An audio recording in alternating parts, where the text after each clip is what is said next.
Hola, hola, hola, hola, buenas noches por aquí, buenos días por allá y buenas tardes al otro lado del mundo. Yo soy Juan Rodríguez, estoy muy emocionado, demasiado emocionado. Si me vieran la cara ahora mismo estarían riéndose de la expresión que tengo. Bienvenidos a este primer episodio, a este primer capítulo de una serie de podcasts que voy a empezar a realizar con mucho amor y cariño para todas las personas que están escuchando pues mi voz, ¿verdad? Y que se están guiando a través de la sensación de la palabra. Y bueno, pues espero se encuentren muy bien. Una recomendación antes de ir iniciando todo el preámbulo de esta gran noche que nos espera, es que, bueno, si tienen que hacer otras labores, pueden dejar el podcast escuchándolo, nos pueden escuchar, ver, eh, se bañan también, ¿por qué no? O mientras están comiendo. La idea es principalmente, pues, eso, hagan sus actividades, pero que se escuchen y que se sientan invitados. Estamos en una mesa hoy cuadrada, hoy pues tengo enfrente mío, ¿verdad? Quizás no presencialmente, pero sí desde la virtualidad, a un compañero que ya en unos instantes les voy a presentar. A mi lado derecho pues estaría usted, querido oyente o querida oyente. A mi lado izquierdo estaría una silla vacía. Y ustedes se preguntarán, ¿por qué una silla vacía? Porque es el misterio que nos depara la vida, ¿no? Y sobre todo el misterio que nos invitación. Entonces, sin más preámbulos, pues recomendación así como para que vayan haciendo sus labores y nos escuchen hacia los lejitos, ¿saben? Pues no tan lejos, no es que nos pongan a 1 kilómetro y después no nos escuchen, pero sí cerca. O sea, lejos, pero cerca. Piensen en esa idea, ¿verdad? Y ustedes se preguntarán por qué estoy hablando de esta manera, porque quizás estoy haciendo un preámbulo así, porque la noche de hoy nos concierne precisamente una temática muy en relación a este tipo de ideas, que es lo absurdo. Pero antes, querido oyente y querido oyente, vamos a presentar al invitado de esta noche. Sé que quizás en otros lugares será de día o de tarde, ¿verdad? Pero quiero presentar con mucho cariño y con mucho respeto a un compañero, a un amigo quizás de hace algunos meses, pero que es alguien muy especial. Él se llama Eric, tiene 27 años, es del país de México, es amante a la literatura y es un ingeniero en las ciencias de computación. Así que Eric, buenas noches, ¿cómo estás? ¿Cómo te sientes? Hola Juan, muy buenas noches. He hecho la presentación, me has conmovido y ya me tienes con la intriga de qué va a pasar, qué va a suceder. Estoy muy bien, estoy contento de que me hayas invitado, también ya listo para grabar. No, Eric, en realidad el gusto es mío. Sé que los oyentes también hoy van a deleitarse con tus opiniones, con tus visiones, ¿verdad? Y sobre todo, pues, esta conversación que es más un tema de amigos desde la virtualidad. Entonces, nada, vamos a comenzar entonces a hablar sobre lo que nos concierne el día de hoy, que sería El extranjero, del escritor francés Albert Camus. Y para eso, entonces, vamos a hablar de la obra poco sobre cómo nació esta obra y bueno, en general. Esta obra nace en 1942, o al menos es publicada en 1942. Hay que tener en cuenta también que una obra pues lleva su tiempo, entonces fue publicada oficialmente en 1942 y el autor, que es Albert Camus, hoy lastimosamente no vamos a profundizar quizás en su visión de la vida y de su vida en general, en biografía, sino vamos a hablar de su hijo, ¿no? Porque al final un libro termina siendo un hijo así uno no lo quiera, así algunos no lo quieran. En realidad, en mi caso, yo creo que todos los hijos literarios que he leído y que he construido los quiero y los amo con mucho aprecio. Entonces, vamos a hablar un poco sobre la obra. Si quieres, Eric, puedes hablar, no sé si te parece, de qué va la Sí, obra. Dale, sí. entonces, bienvenido y bueno, vamos a estar atentos y atentas escuchándote. No, muchas gracias Juan. Voy a, voy a tratar de hilar las ideas bien, de una buena manera, para escribir de qué va la obra. Eh, Eric, igual si necesitas que te ayuden algo o que haga alguna intervención, me dices eh, y con mucho gusto ahí la idea es como un tipo conversatorio, entonces ahí si de pronto tú dices, ¿te acuerdas de tal? O sea, me tiras la idea y yo la capto en el aire y te sigo el hilo, ¿listo? va que va, va que va. Muchas gracias Juan. Antes que nada, sí quiero admitir que a veces estoy un poco despistado o como que no le doy ya a los nombres de los personajes. Y en este caso me pasa con el nombre del protagonista. Me parece que se llama Marshall. ¿Es correcto, Marzo, Juan? sí, marzo. Ah, Ujú. Marshall. Ajá. Entonces, eh, este personaje como que la perspectiva como en tercera persona, no sé si se puede decir, de lo que vive él, o sea, cómo es su visión del mundo, cómo este personaje reacciona. Quizás lo que quieres Ajá, decir es que quizás es ajeno a la realidad, a su propia realidad. ajá, sí, sí, sí, ajeno a su realidad, o sea, está como inmerso en su mundo, en un mundo donde, o en en un entorno donde como decir las cosas o expresar los sentimientos es como que la norma, pero este personaje es la excepción a esa norma y eso hace que como que difiera demasiado con su entorno. Entonces, me parece que va de eso la obra, de ver cómo alguien que es diferente en cómo procesa la información de su entorno y en cómo la digiere y en cómo la canaliza hacia el exterior, pues cómo contrasta mucho con lo que ya está preestablecido, con lo que es como correcto, no sé cómo decirlo.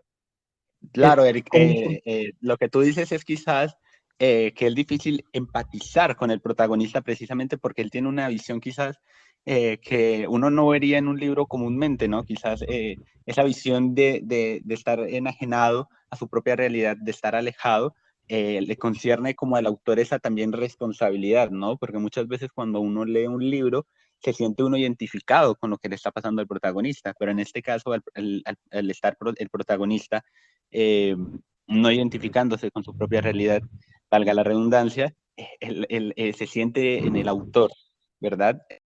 ujú, Lo que tú querías decir. exacto, Juan. Así que tú has captado bien un poquito lo que quería decir, que te estoy como divagando, pero eso es básicamente lo que yo puedo interpretar. Y bueno, eso es de qué va más o menos la obra. A lo mejor ya con tu conocimiento que tú eres como que más adentrado en esta parte, ¿no? De la literatura. No, estamos de la mano, pero siempre se va aprendiendo. Yo creo que siempre en la literatura, y lo bueno de la literatura es que siempre vamos aprendiendo, y hay algunos que quizás en su camino están más alejados que otros, pero yo creo que las personas que se paran a caminar, ¿verdad? Quizás con personas que hasta ahora están iniciando este camino y que los llevan y que los iluminan es bastante interesante, y sobre todo, pues, es como la entrega de la literatura que hace muchísima falta en nuestros días. Claro que sí. De hecho, yo estoy estudiando un pregrado en filosofía. Aún no he llegado a esa parte. Hasta ahora estoy en el segundo semestre. Pero ya Ajá. uno empieza, digamos, como con esas ideas a inferir ciertas cosas, ¿verdad? Uno ya empieza a inferir y uno, a partir de ese razonamiento se da cuenta de que el protagonista está enajenado de su realidad. Es algo que de primera se tiene que tener en cuenta. Y sobre todo también, Eric, si quieres hablar en esta parte de lo absurdo, o sea, a Camus siempre se le relaciona con el existencialismo, ¿verdad? Pero también con una parte de lo absurdo. Y curiosamente sucede al contrario, él se siente más identificado o se sentía más identificado. Lo que pasa es que cuando uno lee un libro, uno siente que el autor todavía está vivo. Eso pasa y me pasa mucho a mí. Vamos a hablar un poco de lo que es su visión de lo absurdo. Yo podría hablar del existencialismo, que tengo un poco más de conocimiento en esa parte, y pasaríamos a la siguiente parte, si te parece. Ok, sí, me parece muy bien. El absurdo es como este sinsentido de la vida, es como Albert Camus llega a una conclusión después de todo, como un ensayo ahí que él escribe en el mito de Sísifo. De hecho, utiliza esta leyenda griega para ejemplificar, pues, el sinsentido de la vida. Sísifo, en un pasado, fue emperador de Roma. Engañó a la muerte como dos, tres veces y por castigo de los dioses fue condenado a cargar una roca en su espalda, subirla a una montaña, dejarla caer y volver a bajar por la roca y volverla a subir. Y así por la eternidad de la eternidad. Y lo que hizo Camus es que sea, todo este mito, esta leyenda de los griegos, para ejemplificar como que el sinsentido de la vida humana, es decir, nacemos, crecemos, nos reproducimos y morimos, como que no hay nada más trascendental de eso. Pero a la conclusión que él llega es que a pesar de eso, el absurdo es, aunque no tengamos un propósito, vivir la vida con dicha, con alegría, con alevosía, o sea, gozar la vida, vivir al máximo, a pesar de que no haya como que ese significado o ese propósito que muchos quisiéramos tener o quisieran tener. Entonces, eso es como que lo que recuerdo del absurdo y que personalmente a mí me encantó mucho conocer esa perspectiva de Albert Camus. Claro que sí, Eric. De hecho, estoy sorprendido. Cada vez me sorprendo más de ti, porque precisamente eres mi primer invitado, pero creo que llegas con toda. O sea, dejas el podio súper alto Muchas gracias, en las amigo. invitaciones. Y sobre todo porque tú tienes una visión de lo absurdo que es bastante interesante, ¿no? Quizás uno pensaría en lo absurdo como simplemente una definición, pero tú lo llevas a un contexto y nos realizas a partir de la propia visión del autor. Entonces, eso es súper importantísimo. Y yo sabía que la persona más, no había ninguna persona más indicada para hablar de este tema que precisamente tú. Entonces, de verdad, yo me siento, no sé ni qué siento, pero lo único que sé es que los sentimientos que tengo ahora son de felicidad, de alegría, pero hay muchísimos sentimientos más de por medio en tu invitación. Entonces, sigo sorprendido de verdad. Ahora voy a hablar yo un poco sobre lo que es el existencialismo. En su definición base, el existencialismo se define como la vivir y ahí se mantiene. Uno podría pensar quizás que podría relacionarse al empirismo a diferentes contextos de la filosofía, pero yo creo que el existencialismo en su definición base es certera y dura, es decir, vivir la vida. Y uno se pregunta, ¿cómo se vive la vida? Y ahí es donde está precisamente como esa definición, ¿no? Porque luego podríamos tomar una parte de lo que tú dices de lo absurdo y decir, no, la vida puede resultar absurda en la visión de un hombre pésimo. Pero, si no estoy mal, no recuerdo bien el autor, no recuerdo bien la frase, pero decía unas palabras, decían unas palabras que me transmitieron el mensaje. Los hombres que ven más allá, ¿verdad? Y que son pesimistas, nunca son los mejores, creo que decían que eran los mejores, o más o menos así por el estilo, porque su visión de la realidad no es alterada de tal manera que siempre se conforman con lo mismo, sino que siempre van buscando algo. Entonces, para mí, el existencialismo es algo duro, certero, porque es como vivir la vida, pero ¿cómo se vive la vida precisamente? Entonces, desde esta obra, desde el extranjero, se nos da una visión quizás de la vida en su sentido absurdo, ¿verdad? Porque como bien lo dice nuestro invitado Eric, es nacer, vivir, desarrollarnos, dejar nuestros hijos y finalmente morir, pero ¿por qué no disfrutar la vida de otra manera y dejar quizás ese clasismo o esas definiciones eh, que muchas personas han utilizado para precisamente, ¿no? ¿Por qué no buscar nuestros sueños y a partir de ellos vivir, ¿no? Desde luego, pues los sueños traen consecuencias, muchas consecuencias buenas y malas, lo iba a decir de otra manera, pero creo que así se entiende. Pero pues no estamos hablando aquí de sueños, sino estamos hablando de lo absurdo y sobre todo del extranjero. Entonces, ahora que hablamos un poco del contexto de la obra, me gustaría, Eric, que pasáramos a los personajes. Ya con anterioridad habíamos hablado sobre dos escenas a ti que te marcaron de la novela, ¿verdad? De esta corta novela. Una es precisamente con la novia de Marzoff y la otra es con un Bersin. Me trabé ahí. Sigo impresionado, Eric. Me he impresionado. Mira, todavía estoy impresionado. Mira, todavía estoy Ah, muchas impresionado. gracias, Juan. No, yo también estoy orgulloso de ti y te respeto mucho, amigo. Que sepas también eso, ¿eh? Sí, sí, sí. Es que esa es la idea, de verdad. Siento como si tú estuvieras aquí al lado mío y estuviéramos hablando en una charla de filosofía y de la vida en general. Sí, Entonces, sí, sí. dale, Eric, te voy a ceder el espacio para que nos hables ahora de las dos escenas, de la novia, ¿verdad? Y del, Dios mío, ¿por qué me trabo? Y del vecino maltratador. Entonces, Eric, la voz es tuya. Ay, muchas gracias, amigo. Hay dos escenas que a mí me gustaron o que me llaman mucho la atención. La primera tiene que ver con la novia del personaje. principal de la novela, en una parte de la historia, pues ella se muestra como una persona entregada y apasionada por lo que está viviendo en una relación de pareja con el personaje que se llama Marshall. Marshall, sí, exacto. Y pues nuestro personaje parece muy indiferente, parece que no le conmueve los sentimientos que su pareja le demuestra. Él está como aislado, o sea, no tiene esa capacidad como de regresar el afecto que está recibiendo. Y me llama mucho la atención cuando la novia le pregunta eh, si él se casaría con ella, a lo que nuestro personaje responde, pues a mí me da igual.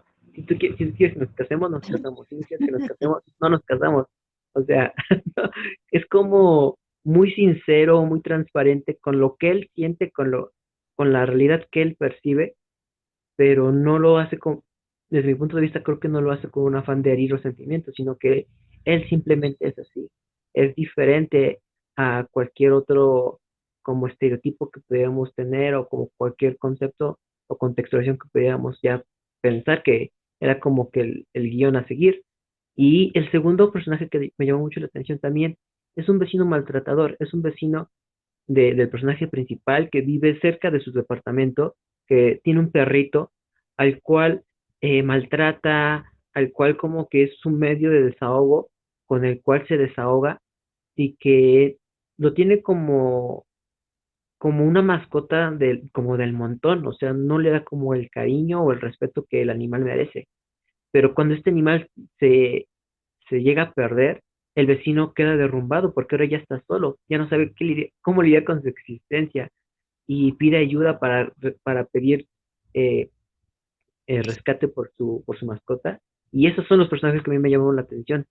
Entonces, Juan, no sé qué más nos puedes comentar.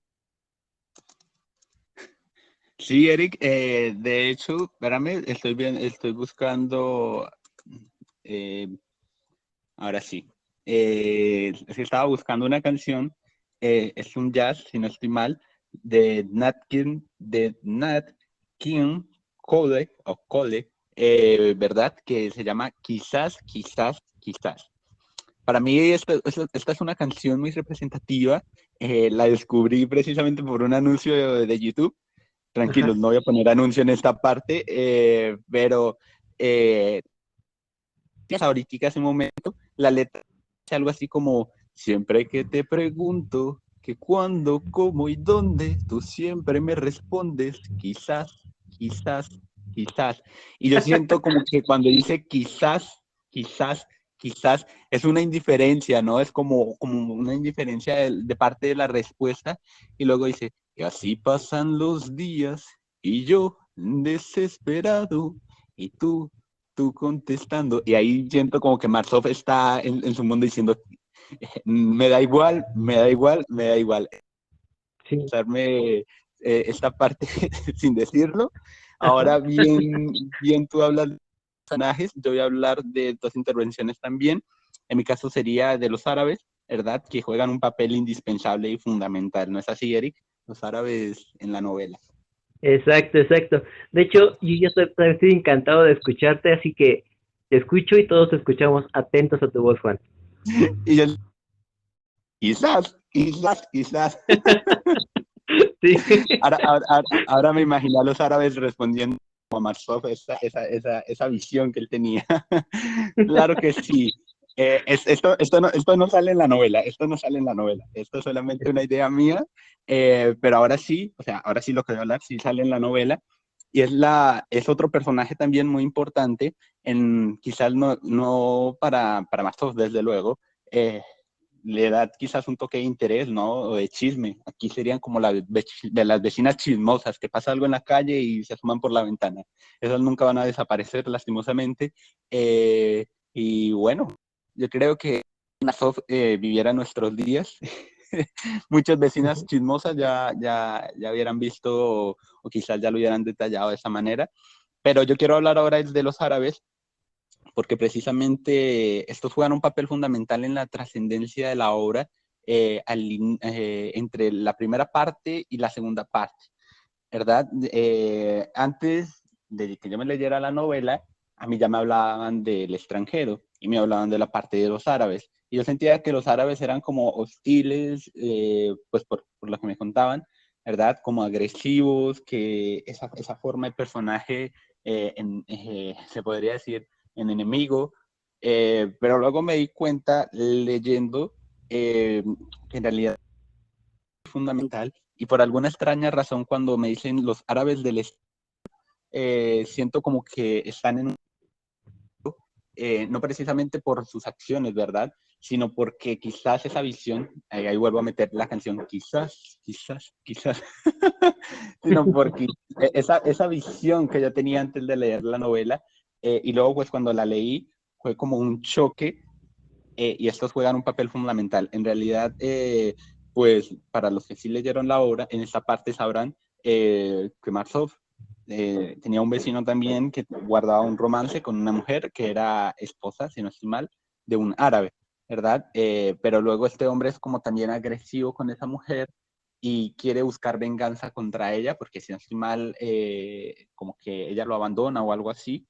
Entonces él quiere buscar venganza, pero por querer buscar venganza, termina de alguna manera metiendo a Marzow en el propio lío de él.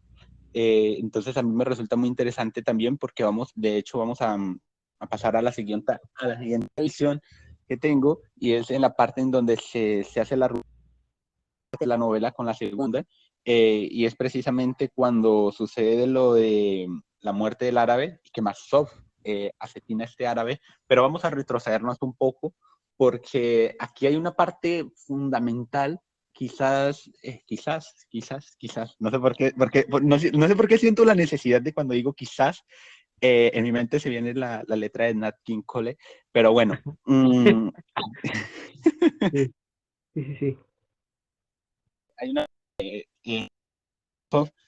él dice, el sol está tan caliente como el día de mi madre. Entonces, para mí eso es como una representación de un sentimiento que hasta ahora no se había visto en Marzow, ¿verdad?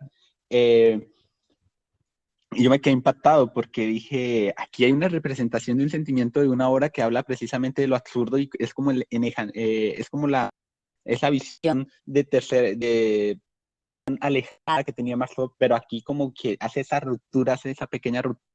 No sé si usted o querida y querido oyente también sintió esa sensación, pero la verdad es que cuando él dice el sol que da ahora me recuerda al sol de cuando enterré a mi madre, para mí quizás desde luego no es la representación de que extraña a su madre, sino es como un sentimiento, no sé cómo explicarlo, pero sé que hay quizás ahí precisamente en ese instante Marzow tiene un rompimiento mínimo.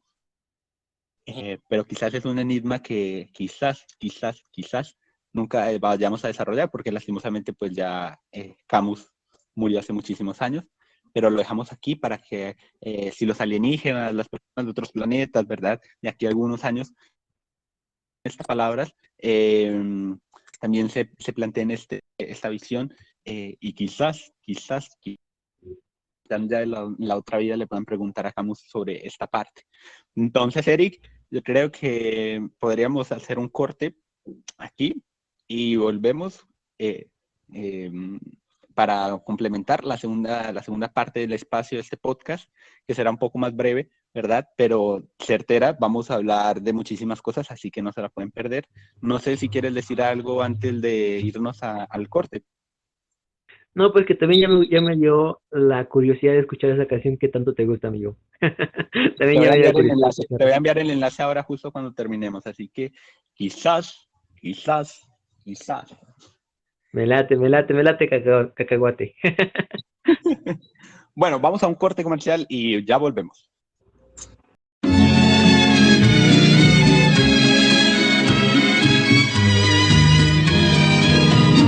Siempre que te pregunto que cuándo, cómo y dónde, tú siempre me respondes, quizás, quizás, quizás. Y bueno, volvimos Ahora sigue en mi mente la canción Quizás. Lo siento si los estoy abrumando con esta parte. No, tú dale. No es, Ya me no dio es curiosidad por el... no es publicidad pagada ni nada. De hecho, no sé, me siento muy orgulloso de descubrir esta parte de la cultura que a veces como que se esconde, ¿no? Entonces, querido y apreciado amigo Eric, ahora vamos a entrar en un debate de palabras, desde luego, no de violencia. La violencia nunca soluciona nada. Recuerden que de la violencia solamente se tiene que hablar y reconocerla como tal, porque siempre que tengamos una idea, lastimosamente pues tendremos que recordarla para no cometerla. Y pasa con la violencia, ¿no? Tendremos que recordarla por toda nuestra existencia humana para no volverla a cometer, porque si no sabemos precisamente esa definición y esa aplicación de la conciencia, lastimosamente pues entraríamos en un conflicto con el otro y irremediable, quizás eterno. Entonces vamos a hablar ahora, si te parece, Eric, de lo absurdo, su estilo, de Markov, la relación con un suceso de la vida real.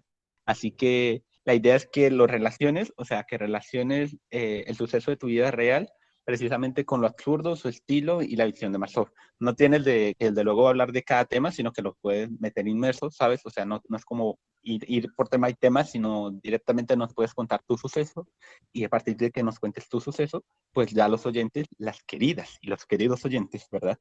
Y los alienígenas también, que de hecho me contactaron cuando me fui al corte comercial y dijeron, así que también les tendré que enviar el enlace. Pero adelante, querido amigo Eric, te dejaré el espacio para que nos hables de la relación con un suceso de la vida real que te sucedió a ti y que lo consideras de esa manera. Sí, muchas gracias Juan, amigo Juan. Y a mí personalmente una parte que me marcó mucho de la novela y que hizo que entrara más como en la empatía y que le diera como que ese grado de importancia a lo que estaba leyendo es casi al final de la historia cuando nuestro protagonista Marshall es enjuiciado y empieza a ser criticado, juzgado muy severamente por su abogado, por la persona que está en contra de él, por lo que él acaba de hacer en contra de los árabes.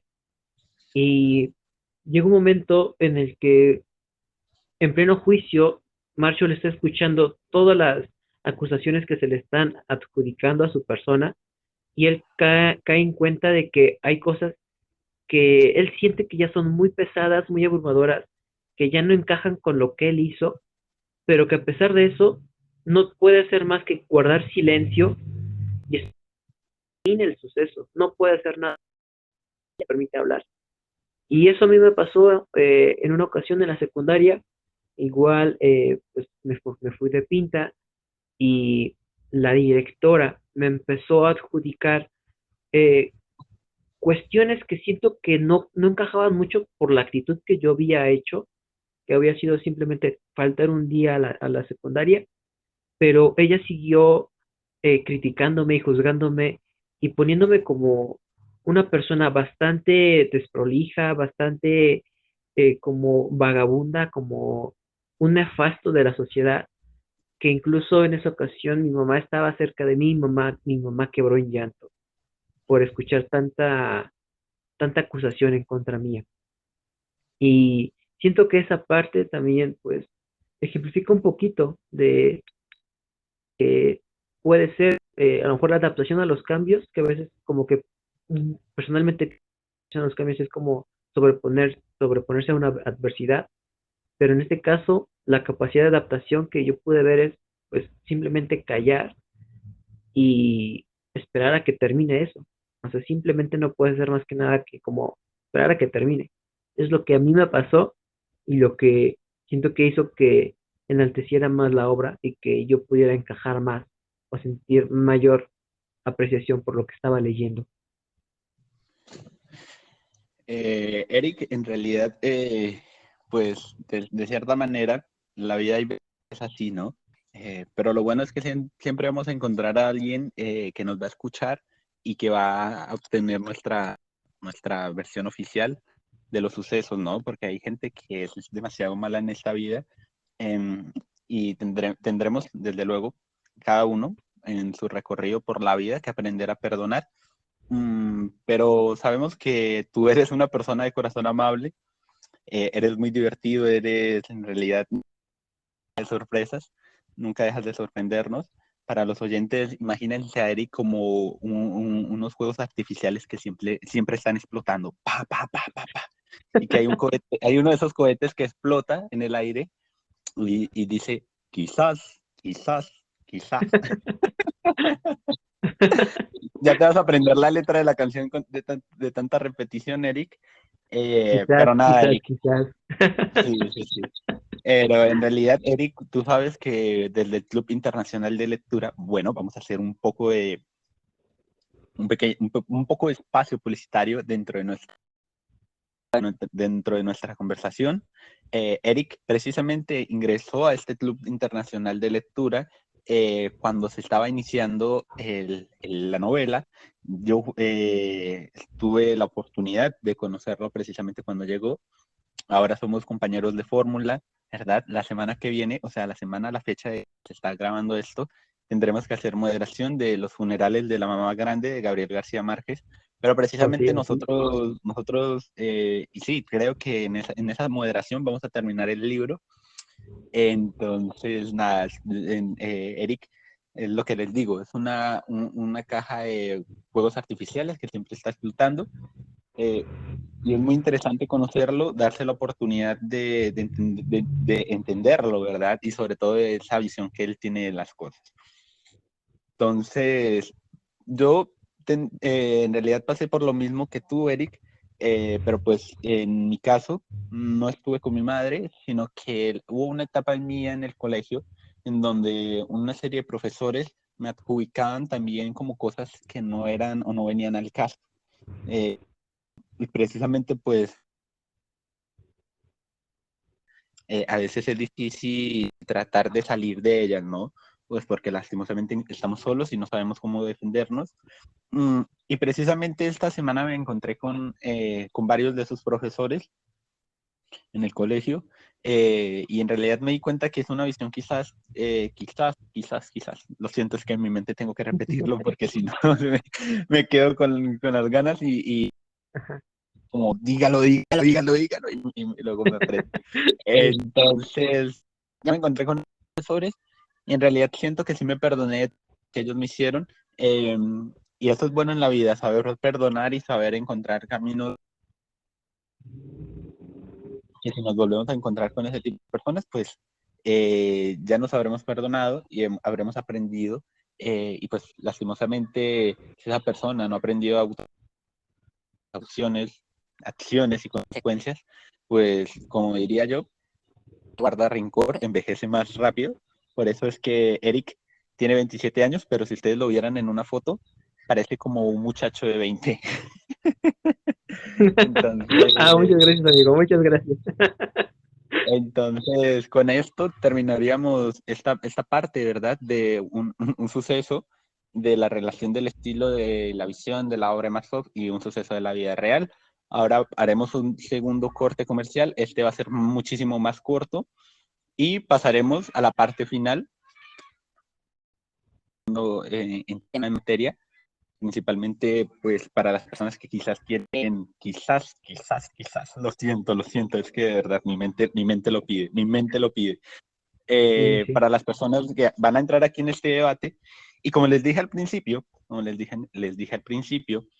yo estoy en una mesa y Eric está frente a mí, al lado derecho está usted, querida o querido oyente, y a mi lado izquierdo hay una silla vacía, pero esa silla ahora se ha transformado en un debate.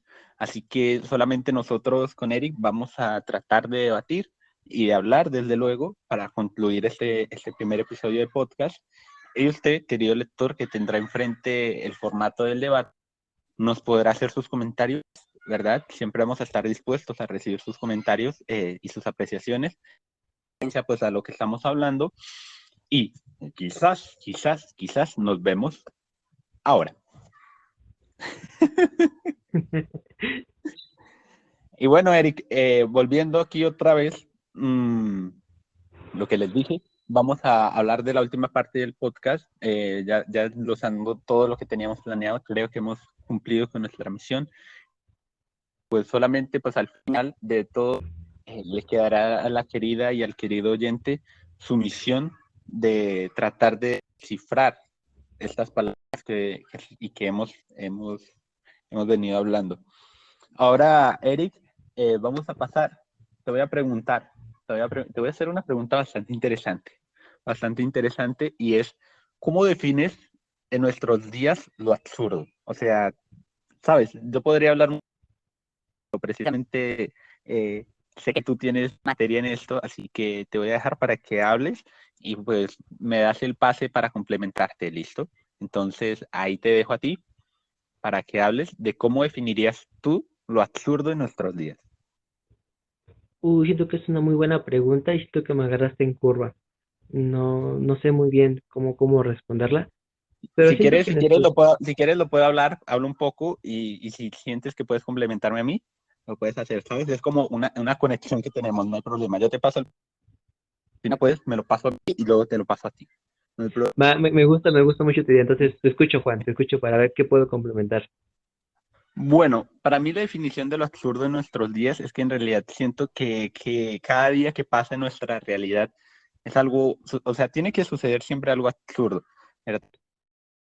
Quizás, lo siento. Pero si ustedes se dan cuenta, en este ejemplo precisamente de quizás, hay una parte de lo absurdo. No estoy hablando precisamente de la canción, sino de esa intención que tiene mi mente de querer repetirlo, ¿no?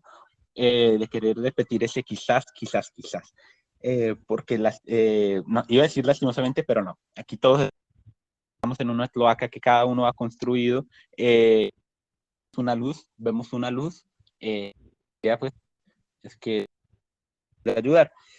Pero para mí la definición de lo absurdo en nuestros días se trata de ese avance que nosotros tenemos como sociedad, que también en cierta medida es como contraproducente. Estamos avanzando en muchos aspectos que quizás hace 100, 200, 300 años eran una visión de algo de ciencia ficción, como lo escribe Julio Verne en sus libros, como lo escribe Harlan, como lo escribe Philip Farmer y insignes de la ciencia ficción. Julio Verne, desde luego que no, pero, hombre, lo tengo que nombrar, es un insigne y quizás, un representante de la ciencia ficción. Pero a lo que quiero llegar es esa visión, y bueno, no, de 100 años, 200, 300 años, pero precisamente yo me leí la antología de él, que es Visiones Peligrosas, y hay varias historias de esa ciencia ficción que uno diría no es tan absurdo al pensarlo en nuestros días. Eso es precisamente lo que yo creo. Hay algo contraproducente en nuestro avance, ¿verdad? Nos estamos desarrollando, pero a la vez vamos encontrando cosas absurdas. Ejemplos, pero ahora tengo varios, pero, o sea, no sé cómo sintetizarlos y tampoco quiero llegar a un lenguaje que quizás algo ofensivo, porque es como la visión general que tiene cada persona, pero como escuché alguna vez o interpreté alguna vez en unas palabras, lo absurdo no termina siendo tan absurdo si uno se adentra a la realidad de quien cree que lo es.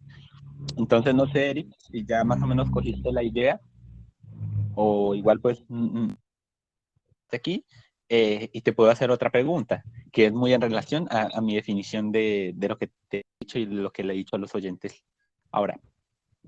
Creo que sí, a lo mejor lo que yo voy a comentar es como a lo mejor también mucho de lo que estoy viviendo en estos días, que personalmente siento que estoy en una increíble etapa de mi vida por conocer personas extraordinarias como Juan, el Sil, y siento que cómo definiría el absurdo en tratar de disfrutar cualquier momento de tu día. Creo que así lo podría definir en mi día, o sea, a pesar de que no o tenga esta sensación de que no tiene como que un valor lo que estoy haciendo, o como que siento que no avanzo con lo que pienso o lo que quiero, pero tratar de disfrutarlo, o sea, es mi vida, cada quien está a su ritmo y disfrutar el momento. O sea, creo que es lo difícil, lo debería definir, también como un poco optimista de mi parte, tratar de buscar un momento de placer en tu día más perezoso, en tu día más gris, que busques un momento de placer. de alegría. Claro que sí, Eric. Y precisamente, espérame, no te vayas, no te vayas, Eric, cálmate, quédate aquí, porque ahora llegas justo a la pregunta que te quiero hacer. ¿Tú crees que lo absurdo vale la pena? ¿O crees quizás que lo absurdo, quizás, ya crees en tu definición que lo absurdo es algo que está en nuestro... Decir que no vale la pena es como negar nuestra realidad. Entonces, ¿tú la pena, a pesar quizás que resulta a veces indiferente a nuestras sensaciones, a nuestras emociones, nuestros sentimientos, en cierto sentido, porque está alejado, ¿verdad? Cuando uno mira algo absurdo, uno dice como, no pasa conmigo, ¿verdad? Entonces como que la gente va alejando sus sentimientos, pero ahí hay un sentimiento de rechazo. Entonces, queramos o no, estamos vinculados a eso absurdo. Y yo te quería preguntar, ¿crees que lo absurdo vale la pena o simplemente crees que es de nuestra realidad? Fíjate que ahí sí como que estoy más despabilado, más atento a la pregunta y creo que hasta la pregunta ni siquiera vale la pena y simplemente es disfrutar la vida. Claro que sí, Alegrarte. yo también pienso lo mismo, yo también pienso lo mismo que tú. Yo Sí, o creo que sea, si, yo creo que si lo absurdo no existiera y si lo elimináramos de nuestras cuestiones cotidianas, terminaríamos por ser una sociedad repetitiva, ¿no? En cierto ujú. sentido. Y precisamente estamos conectados. ¿Cómo nos conectamos? ¿Cómo nos conectamos? Porque precisamente ahora Aquí en llega... México, aquí en Dale, México, habla. perdón amigo Juan, aquí No, tranquilo. que las grandes mentes piensan igual. Bueno, es una frase bastante interesante que podríamos debatir. Eh, pero no, tranquila y tranquila oyente, este silencio incómodo en realidad lo dejamos para alguien grande, alguien, o que al menos en mi definición es alguien que yo veo a lo lejos y digo, wow. Es alguien a quien le tengo muchísimo respeto por sus pensamientos, con sus ideas, con sus obras también, desde luego, es imposible negarlo. Y ese es... Suena la batería. Ese es Jean-Paul Sartre. Y ustedes se preguntarán, ¿por qué estamos citando aquí a Jean-Paul Sartre? Jean-Paul Sartre, bienvenido. No, mentiras.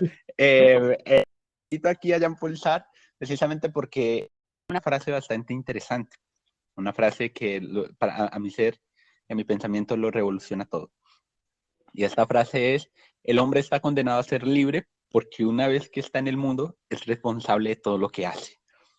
Y es lo que te digo, Eric, en ese sentido también esa frase entraría en lo absurdo, ¿no? Porque el hombre está condenado a ser libre, el hombre está condenado a ser libre, también se relaciona como el hombre está condenado a hacer de su realidad algo absurdo. Y si buscamos la definición de lo estoy buscando ahora, lo absurdo dice que es contrario a la lógica o a la razón. Actúa o piensa de manera Ok. ilógica, contraria a la razón o difícil de entender. En realidad, el absurdo, en su definición base, a mi parecer, es algo difícil de entender. Y no me quedo con la definición principal que es contrario a la lógica o a la razón.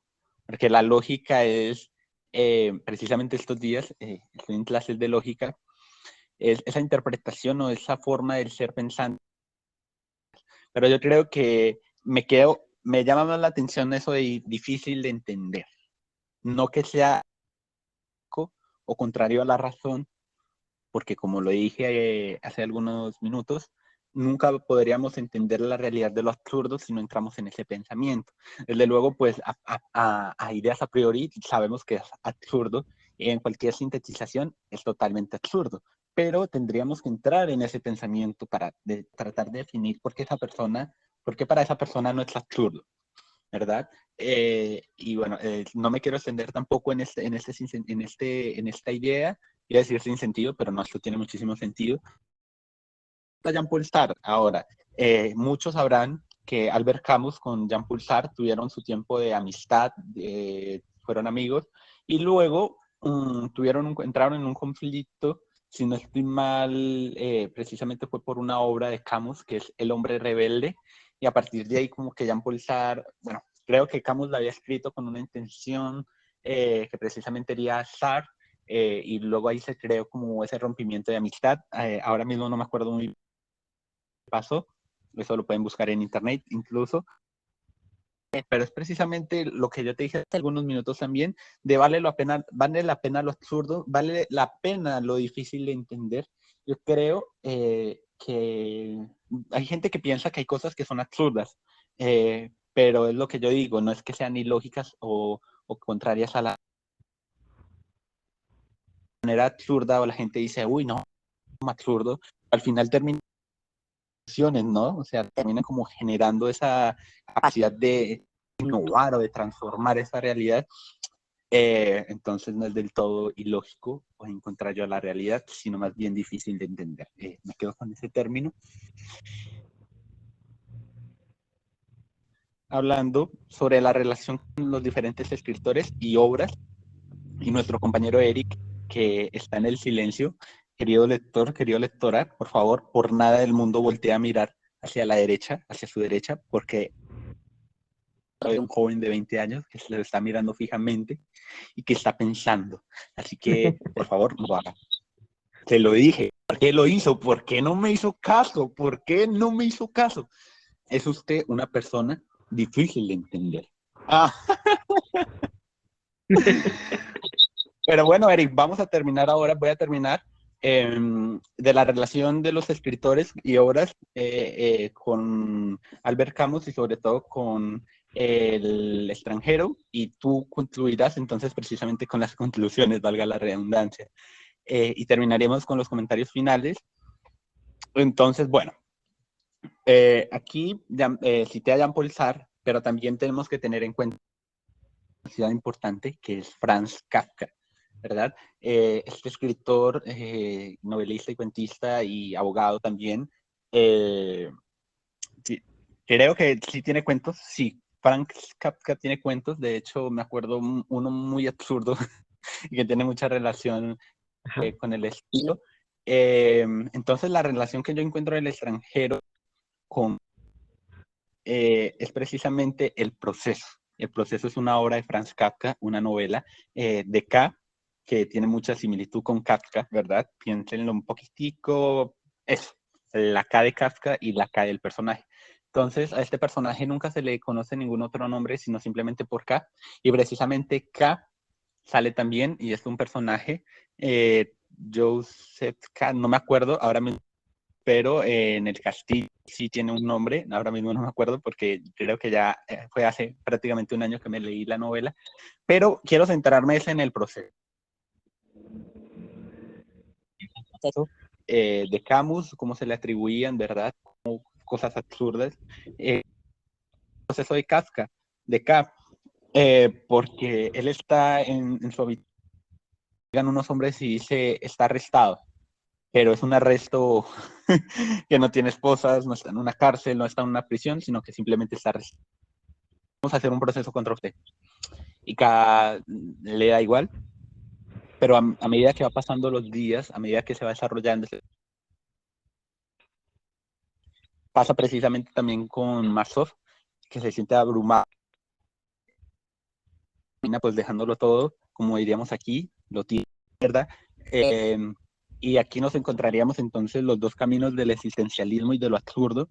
Por un lado estaría desde luego lo absurdo para Camus y el existencialismo para Kafka. ¿Y por qué lo digo de esa manera? Porque el final de K es un final detallado, lo cuenta a detalle. No voy a entrar aquí desde luego en los detalles porque sé que algunos no se habrán leído. K toma el proceso y lo detalla lo que sucede con él, pero Camus simplemente como que dice, no, me resigno y ya, y pasa. Entonces es una relación de ese proceso porque es como la visión de dos escritores en algo que precisamente les concierne a sus personajes. Y también pues podríamos nombrar a lo de Jean-Paul Sartre, como ya les dije, su frase, el hombre está condenado a ser libre porque una vez que está en el mundo es responsable de todo lo que hace. Y creo que si nos ponemos a pensar un poco sobre la referencia y la visión que quiere generar este gran escritor y filósofo sobre lo absurdo y quizás más enfocado al existencialismo, se relaciona a eso. Y quiero terminar también diciendo una cosa que dice o que dijo ya Jean-Paul Sartre, y es que los hombres no nacen, sino que se hacen. Entonces tendríamos que, quizás en otra vida, buscar esa forma o buscar o entender a esos personajes, tanto a Marceau como a esa forma de visión del mundo que les rodea y que les concierne, ¿no? Porque hay algo ahí también. Pero ahora, pues, ya vamos a terminar el capítulo. Nuestro compañero Eric ahora va a dar las conclusiones o la conclusión en general de este podcast. Haremos los comentarios finales y bueno, entonces Eric, no sé si quieres. Claro que sí. Como conclusión, me parece que es un libro bastante fácil de leer, es muy digerible, no resulta como abrumadora la historia, sino que te quedas inmerso y todo lo que va como que digeriendo muy rápido. Personalmente es lo que me pasó a mí, o sea, fue algo como si me estuviera empapando, que me estuviera como empapando de algo que es muy ligero. Personalmente creo que Albert Camus y con lo que él plasma con su eh, absurdo, con su teoría del absurdo o con su corriente filosófica del absurdo, a mí me dio mucha esperanza en mi vida, me dio mucha alegría, me dio una forma de ver la vida muy diferente y personalmente creo que es una lectura increíble El extranjero y yo la recomiendo demasiado gracias a Juan. Juan es un ser humano increíble para mí, mucho de corazón, Juan, todo lo que me comentaste en este capítulo. Muchas gracias, amigo. Nada, Eric, a ti por aceptarme la invitación y sobre todo por aguantarme mis quizás. Te Con compartiré el enlace de la mucho canción. gusto, amigo. Es un placer.